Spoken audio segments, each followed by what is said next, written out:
I am Ferdinand Marcos, and I am the President of the Republic of the Philippines. I stand today on behalf of 110 million Filipinos. Hello people and hello universe, it's me again guys. Shoutout sa inyo mga kababayan sa buong mundo na kung saan ang mga Pilipino ay nagtatrabaho. Yan. Siyempre sa mga Marcos loyalists and supporters, shoutout sa inyo mga beswa. Ayan guys, mayroon tayo good news for everybody naman. Alam nyo naman si Speaker guys ha. Talagang kinawawa ito ng mga Duterte family, antindi, yung pambalahura din sa kanya pati ang pinsan niya, naloka ako. Kawawa talaga ito. Yung alam po natin itong the past, mula po nangyari yung confidential fund ni Sara Duterte, diyan nag-umpisa yung gusot, nagwawala ang mga DDS ang mga Duterte family. Alam nyo mayroon lang akong sasabihin. Sa confidential fund ni BP Sara guys, hindi kagustuhan ni Speaker Martin yun. Bakit? Hindi lang siya po ang congressman na nandyan para bumoto. Kung ang majority ng congressman ayaw ibigay kay Sara Duterte ang 100, yung confidential fund, walang magagawa si Speaker of the House. Hindi niya kayang manipulahin or pagsabihan ang mga congressman kasi malalagay si Speaker of the House sa alanganin. Yan ang hindi naintindihan ng mga yung mga DDS. Pero ganun pa man guys, tinira siya ng tinira. Hanggang sa Japan, tinusok yung muka. Di kayo naloka. So, but anyway guys, ayan nagkaroon pa kasi ng flooding sa Davao, sa Davao region.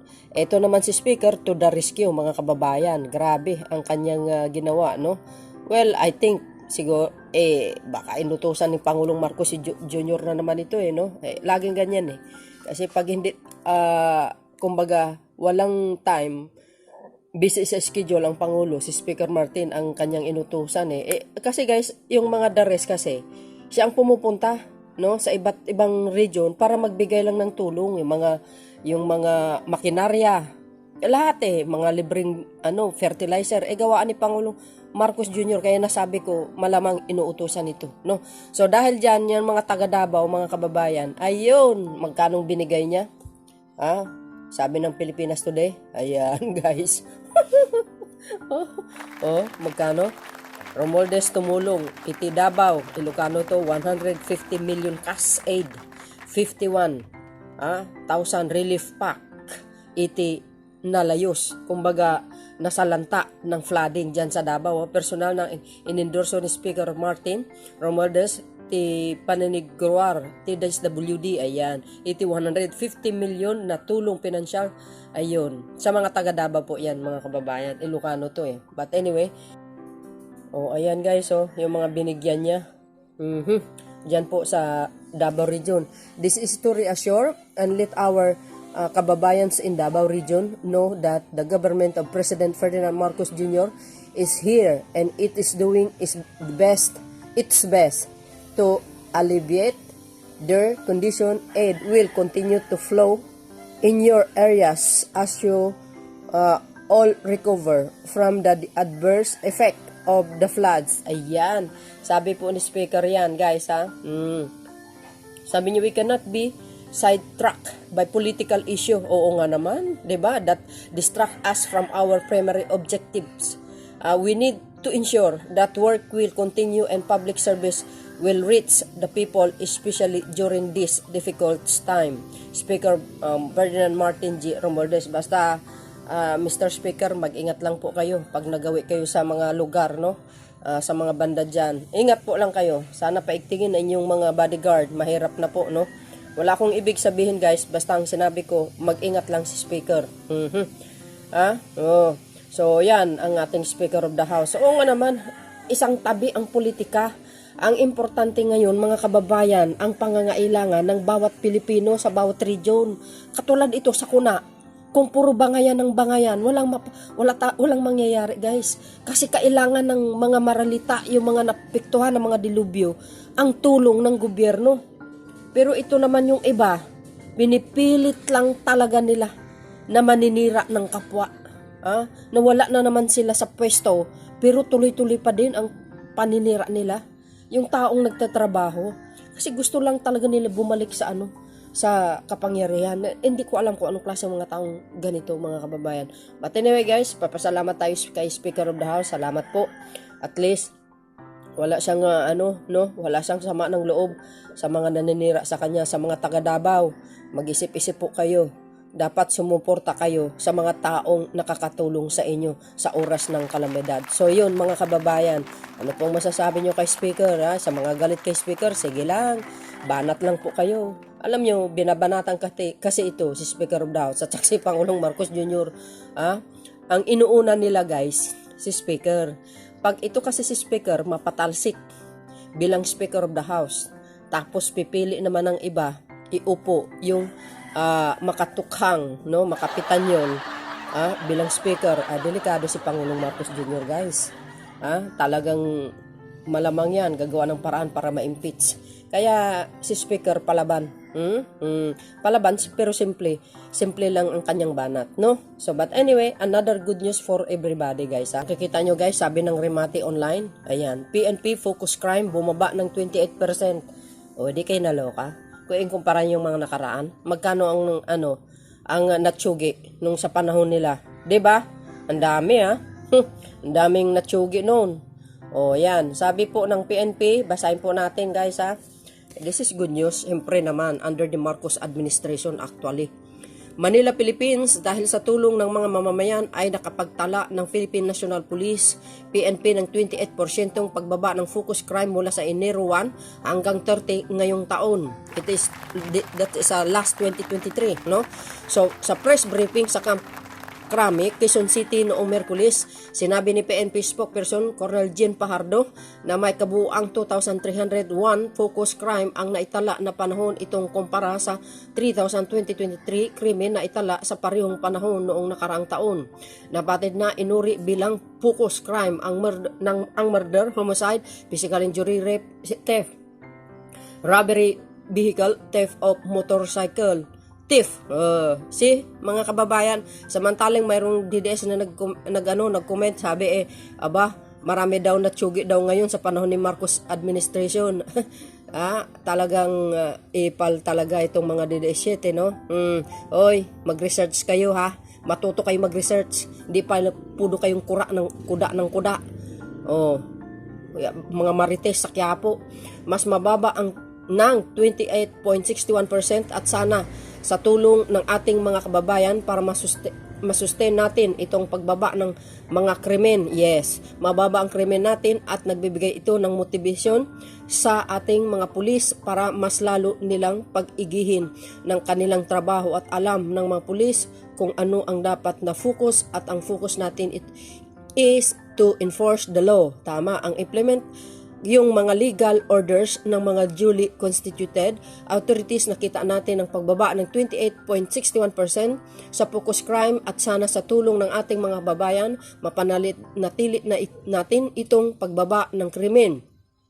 Ang mababang crime rate ay nag-uudyok sa ating mga pulis para sa maging maayos ang kanilang trabaho at alam nila ang kanilang focus na ipatupad ang batas at ipatupad ang mga illegal na utos ng mga otoridad. Ani pa ni Pajardo guys ayan O samantala, sabi dito, tiniyak ni Pajardo na walang namuong destabilization plot sa hanay ng PNP. Yes, anak ko, mga sir, mga madam, basta mag-ingat na lang po, no?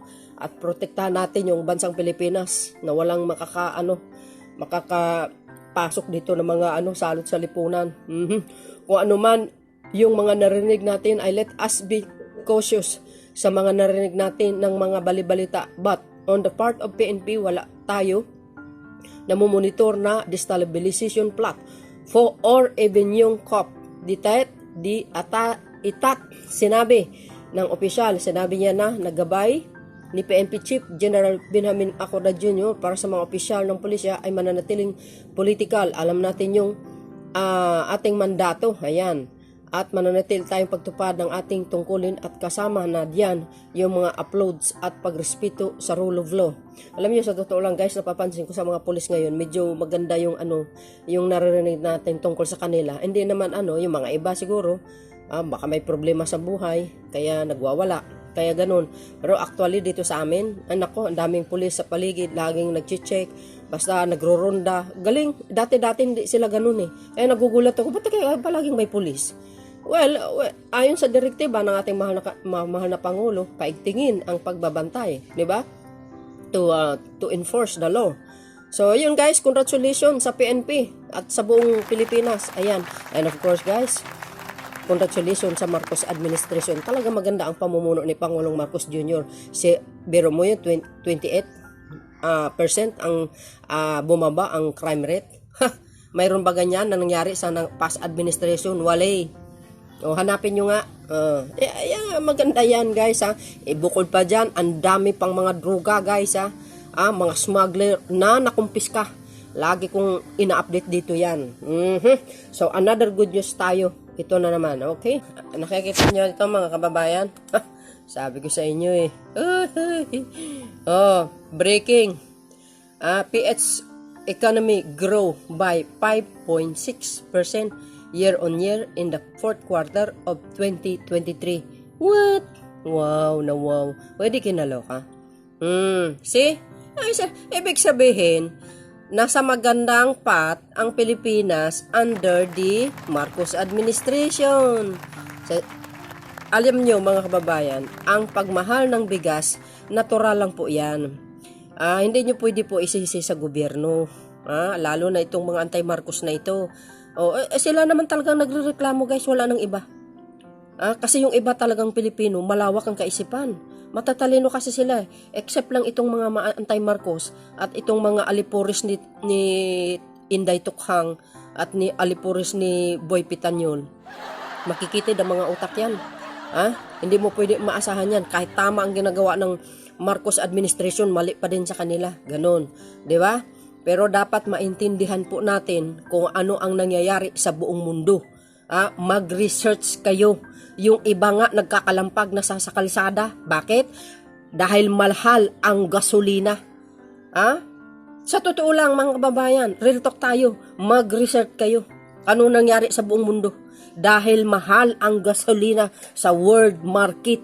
This is global mga kababayan. Yan po ang hindi maintindihan ng mga makitid na pag-uutak. Yan. At least 5.6%. Philippines economy grow by what? Yan ang sinasabi ko eh. Magaling ang talaga si Pangulong Marcos Jr. Ang sabi ng PHB's forum. Ayan breaking sa ilalim ng pamuno ni Presidente Bongbong Marcos na kapagtala ng 5.6 ng paglago ang ekonomiya ng bansa para sa fourth quarter ng taong 2023. Sasabihin na ng mga guys, alipuris ni Boy Pitanyol, sasabihin, hindi naman totoo yan, bakit mahal ang bigas? Ay sus, Mariusip, magtrabaho kayo no. Magaling kayo, pero pagdating sa alak, mahal. Mas mahal sa bigas, kaya nyong bilhin. Ay yung mga babae na alipuris ni Boy Pitanyol, pag nag-online selling, agay, 1,000 plus, kaagad, 500. Pero pagdating sa bigas, reklamo. Yan See? Malaking bahagi ng pagtaas ng gross domestic growth, GDP rate sa quarter ng 2023, ang paglago ng service sector sa 7.4. What the heck? Di ba? Na sinundan ng 1.4% growth ng agriculture sector ng bansa. Di guys, palakpakan natin ng Marcos administration. Talaga sadyang magaling at matalino si Pangulong Marcos Jr. kahit sabihin ng mga alipuris ni Boy Pitanyol, weak leader. Walang nagagawa, sabi ni Basti, di ba? Lisi daw. Yan si Basti Duterte. Oy, Mr. Basti, mas tamad ka kaysa Pangulong Marcos Jr. Hindi, bulag ka lang kasi. Baka mas lisi si Inday Tukhang. Nako, naloka, ang lakas loob niya magsalita guys. Sa Pangulo, si Basti Duterte. Ay, sus nako, walang respeto. Wala joy batasan, no? Wala talaga as in. Pambalahura sa Pangulo, grabe ang tindi. yung antindi yung mga sinasabi niya, hindi ko na ipopost dito, hindi na kailangan, hindi naman totoo eh. So yun mga kababayan, maganda itong takbo ng ekonomiya ng bansa. Actually ang target nito guys 6, no, or 6.5, pero naku, i-round off mo na lang itong 5.6 guys, gawin mong 6, sigurado na yan. Bata, syempre, itong 2024, well, ipagdasal po natin ng Pangulong Marcos Jr. na sana tuloy-tuloy ang paglago ng ekonomiya, ang magandang trabaho niya, at syempre, at more foreign investor sa Pilipinas, at magiging maganda ang takbo ng ekonomiya ng bansa, no? Ipagdasal din po natin na sana po tumigil ang mga salot sa lipunan, magtrabaho na lang po sila. So congratulations sa ating lahat.